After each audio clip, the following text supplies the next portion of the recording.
is Michael Mhlanga. I'm from Leaders for Africa Network and I'm the Public Liaison and Program Director there, and I'm also a newspaper columnist with the Sunday News. My name is Elise Michael Ngomo. I'm son to Joshua Ngomo, Father Zimbabwe, one of the greatest African politicians and liberator of Africa. I welcome you all to this office that belongs to the very man I'm talking about, Father Zimbabwe Joshua Ngomo. Tando Kwinji is a young leader, quite renowned here in Zimbabwe. She's an advocate for human rights, she's a feminist, and a strong believer in gender equality. My name is Bonisi Kumbo. Mtoa's Republic Party Secretary for Information and Publicity. Mtoa's Republic Party is a political party that is led by youthful leadership. That it was formed in 2013 and officially launched in January 2014, and we are going to be participating in the upcoming 2018 elections in as far as council and parliamentary elections are concerned.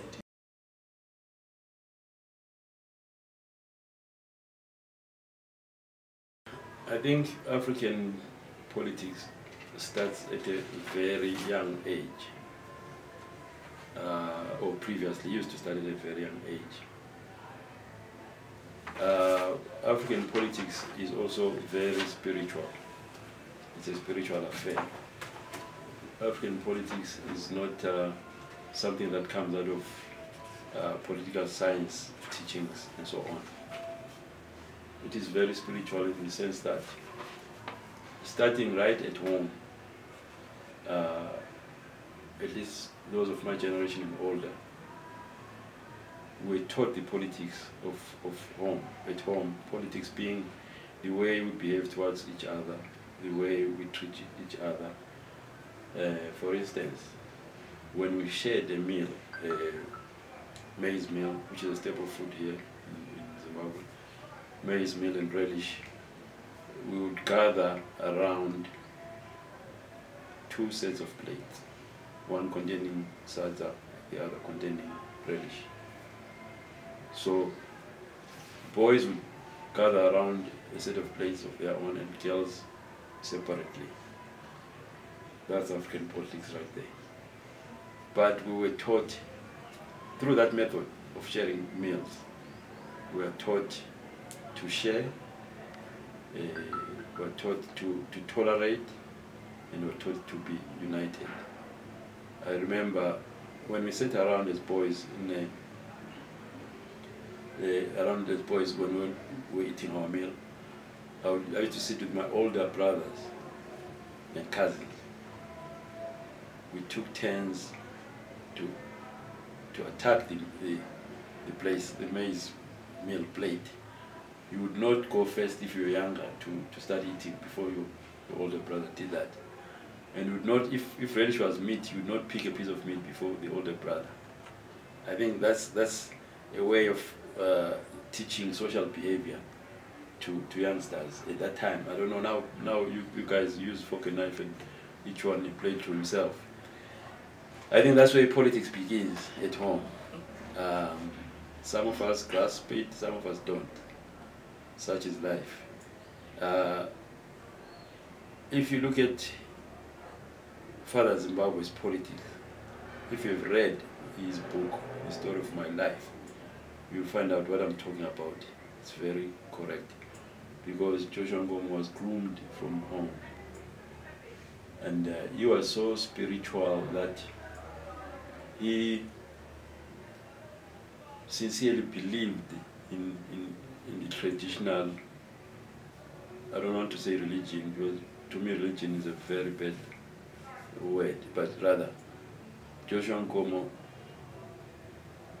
took seriously his traditional spiritual teachings. Alright, Africa has a lot to offer, but most of the times when you hear about our African indigenous methods, we usually think about the autocratic monarchies that we used to have back then. But within the leadership that was there back then, there were several means of making sure that everyone participates in something, be it a headsman, be it an ordinary person who actually owns quite a few resources. They used to lead certain processes, be they traditional leaders.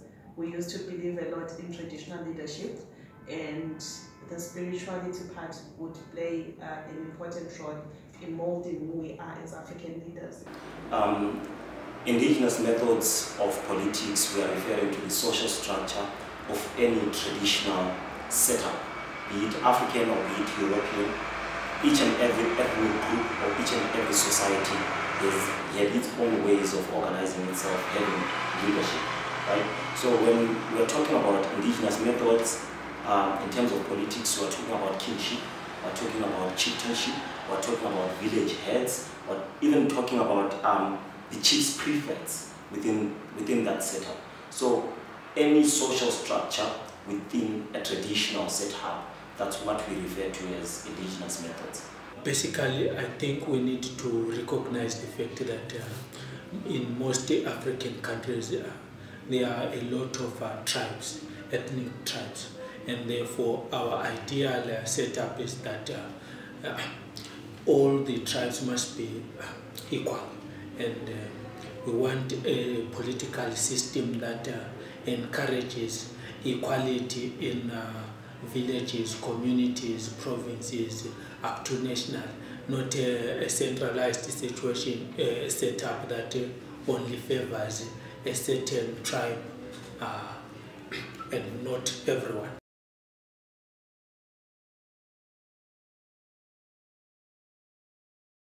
Let me talk much about Matabeleland more than other countries where I'm not so sure exactly how they did it. But you would know that there was King Mzilikazi, but King Mzilikazi was leading a nation with more than 12 tribes, and he respected all those 12 tribes. All those tribes had their traditional leaders like chiefs who were reporting directly to him, and he made sure that each and every tribe felt equal. If I may use the African setup or the Ndebele setup as an example as I proceed, chieftainship or kingship was identified through different methods, such as divination itself, that there was a way in which the high priests of a society would determine that this person should be the leader of the group, right? So divination was another method of identifying chiefs, was another way of identifying kings, right? But furthermore, there was another method of the conquest, through conquest. The leader of any army or the leader of any group would lead that group to conquer another group and even annex it, would become or would automatically become the king. So the conquest method was also another way of identifying kingship, of which through that method the chieftainship or the kingship would be passed through a dynasty within the same family lineage, right? So take for instance Mzilikazi, his divorce from the Zulu kingdom itself, right? Gave birth to the likes of Ulobengula, to the likes of Onkulumane, to the likes of Onguyenja, Okwamalanda, and you name them, right?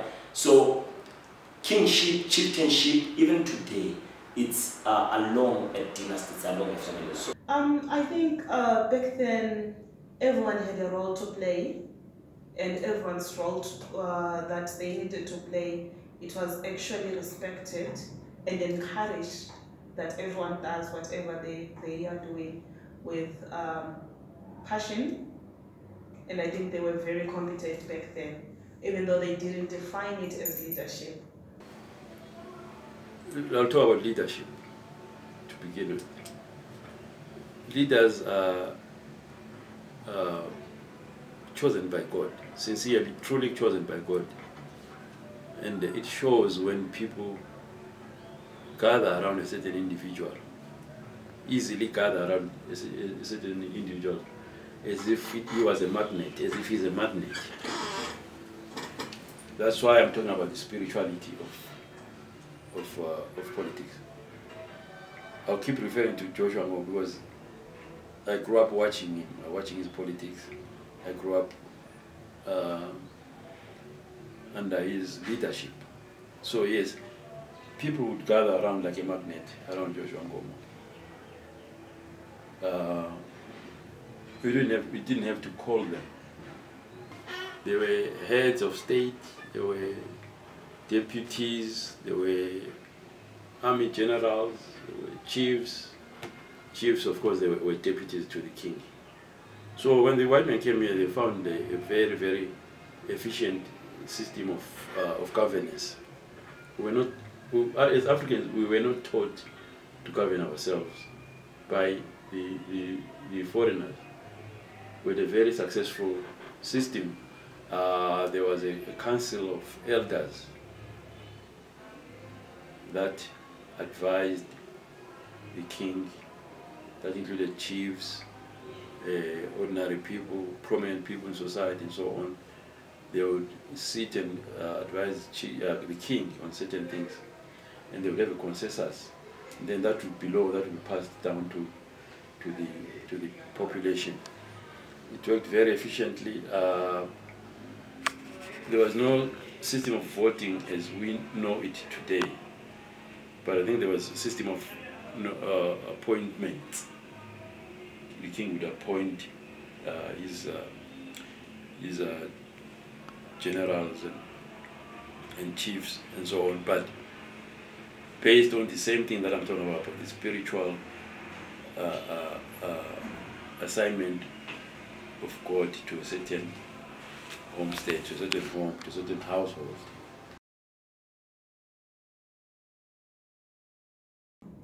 It was successful to a certain extent because it created the cultures that we have today, that we are upholding today.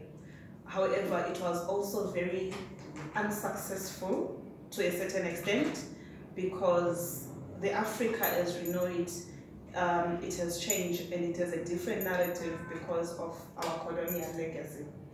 So the transition from our traditional African roles to colonial rule, it's actually affected us as a people a lot, and we are then redefining now as it is our steps into Africanness as we see it in the 21st century.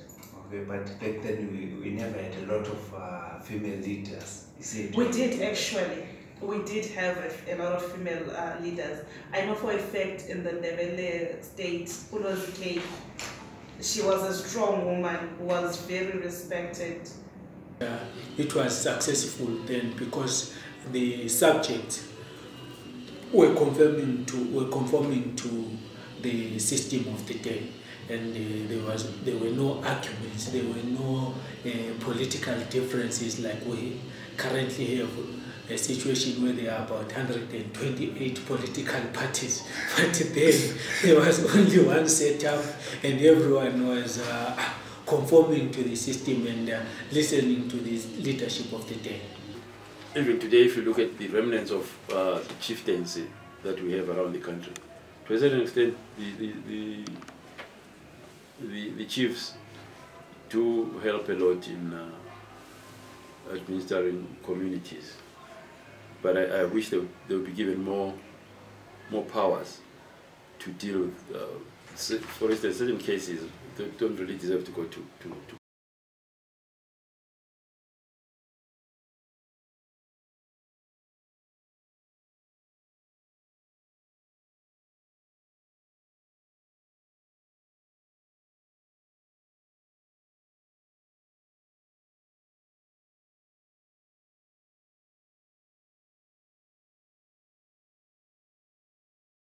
Personally, I think that was a successful model before colonization came into play.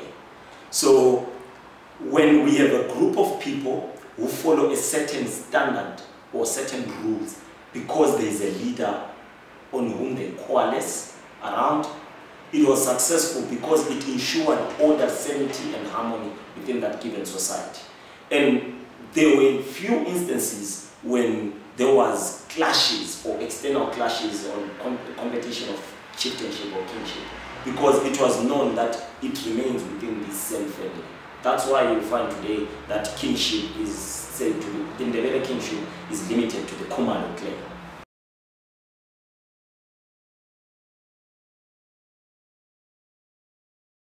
Currently, I think the majority of the youth, they are very selfish. Maybe including the two of us, because they no longer have that national patriotism like the old days when you would know that being a warrior, defending the nation was very important.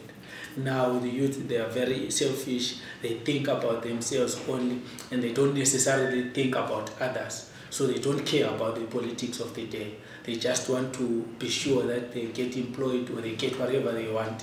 And most of them, if you ask them today who is the president, they don't even know. That's an interesting question. When you look at young people today, right, I think the biggest mistake is our elders, or if I may refer to them as the nationalists themselves, right? Those are the people who created the fracas that we have today. So when we attained independence, instead of them introducing or sustaining democracy, what they created was a parasitic bourgeoisie, right? So the nationalist bourgeoisie itself didn't open up means of production as according to the socialist narrative they were giving the people, right? So it was now about accumulating wealth, of which to us young people, we only realize that until and unless you become part of the parasitic bourgeoisie, you will never attain wealth. You will never have a better life. So young people today get into politics not because out of patriotism, but they get into politics as a career, as a way to accumulate wealth, as a way to take care of my kid and kin. So we are not getting... So it's now a business. Yes, yes. In fact, it's employment.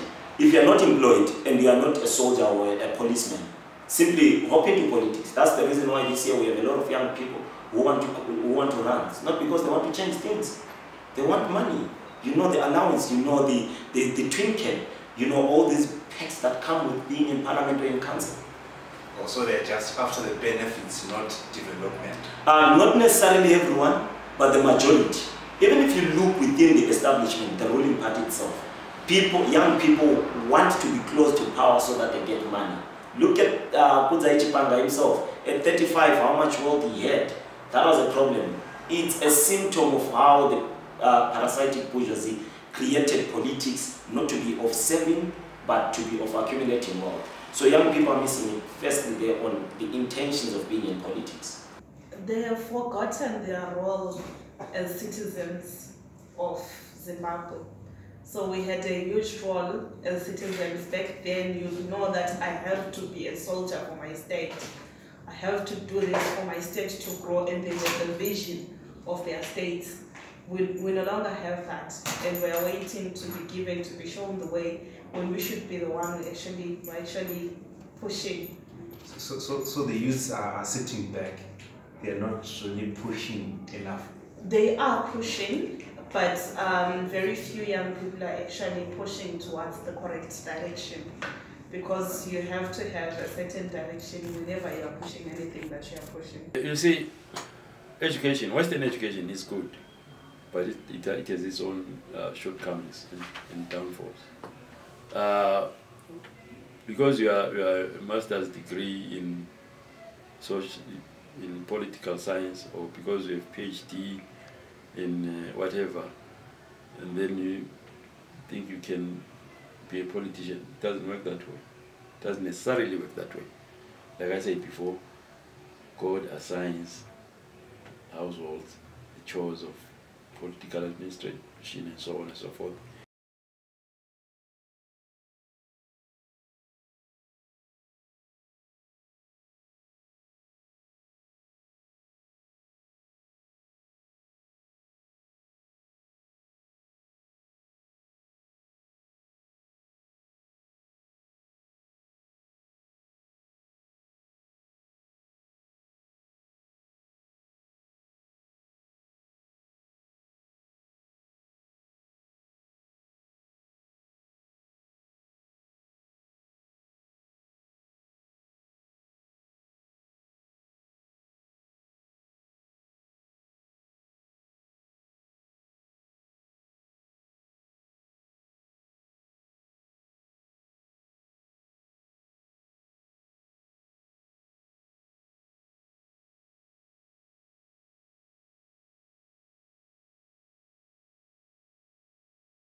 Yes, yes, yes. I always feel that I think we've adopted too much Westernization. We've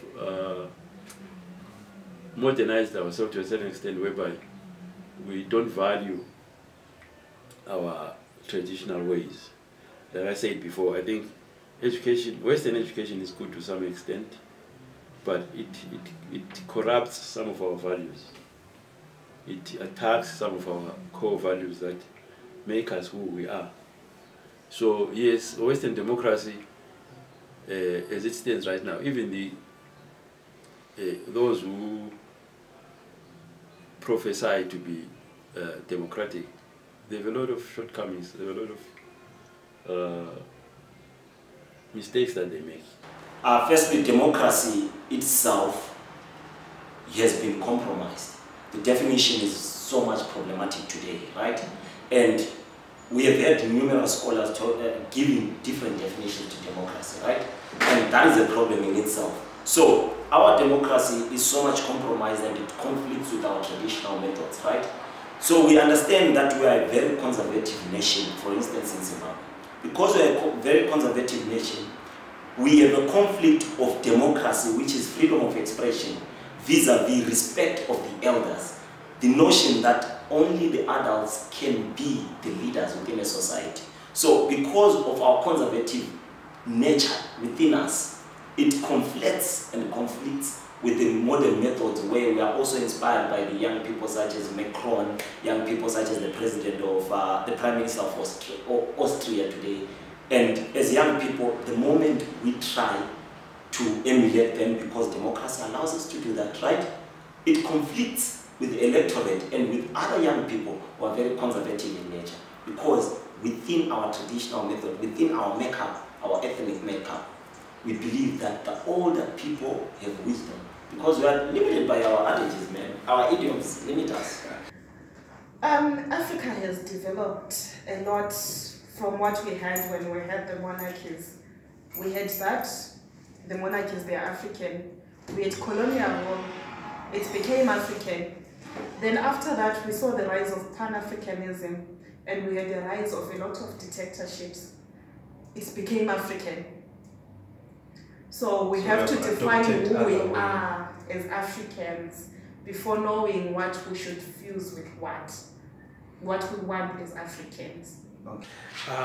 Yes, it is possible to fuse the two together, considering the fact that the older system, though not everything was right, if you try to put it now, it won't work, some of those things, because there was dictatorship then. People, they were not that democratic, but at least they were brave enough. They understood that it was their responsibility, the youth of the day, it was their responsibility to protect their villages, to protect their communities, to protect their elders, to protect themselves. And if you put that with the current setup, you would know that the current government would be still governing if the youth would have the old mind, because we all know that all the problems that we are facing now, they are being caused by our politicians who actually want independence for us, and they've also become selfish and greedy, and they are now supposed to be removed from their current positions. But the youth are not brave enough.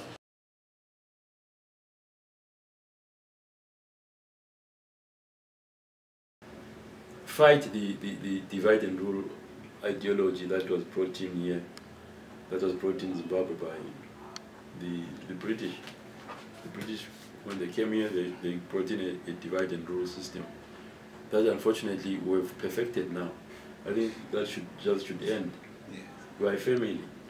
We are a family as Africans. It doesn't matter you are white. If you are white, you are African. You are in Africa, you are an African. If you are Indian, you are born here, you are African. You are black, you are colored. So yes, we are family. That's very important for us to be able to fight some of these major problems. The first thing is for us to come together. First thing is for the youths to show the way of a nation that can come together. we can be envy of the whole of Africa if our youths would come together and work as one. The youths must come in and join politics in full force. It is their right to do so. It is also the right thing to do, considering the fact that they are the future. And therefore, if they allow themselves to be used and not to be part of the decision-making processes, 10 years, 20 years from now, when they now have families, they will still cry and they won't get the best out of what their countries can give them. I mean, what Africa can give them. So we want a better future for everyone, but we need to play our part now. It's interesting that this day is celebrated probably in fact, for the first time without Robert Mugabe, one of the icons of African Union. We'll celebrate his contribution to African Union, right? But the message I would want to tell the world today is, in as much as we celebrate Kwame Nkrumah as the champions of being African or of African consciousness, let us not make the mistake that Kwame and Ghana became one thing, and he started making Ghana his own thing. The same mistake that Julius Nyerere made to make himself a Mwalimu, such that people in his country believe that he's the god of everything else, right? But let us celebrate their contributions to liberating us. Let us celebrate their contribution to making ourselves identify as Africans. But let's not make the mistake of Africa making it a family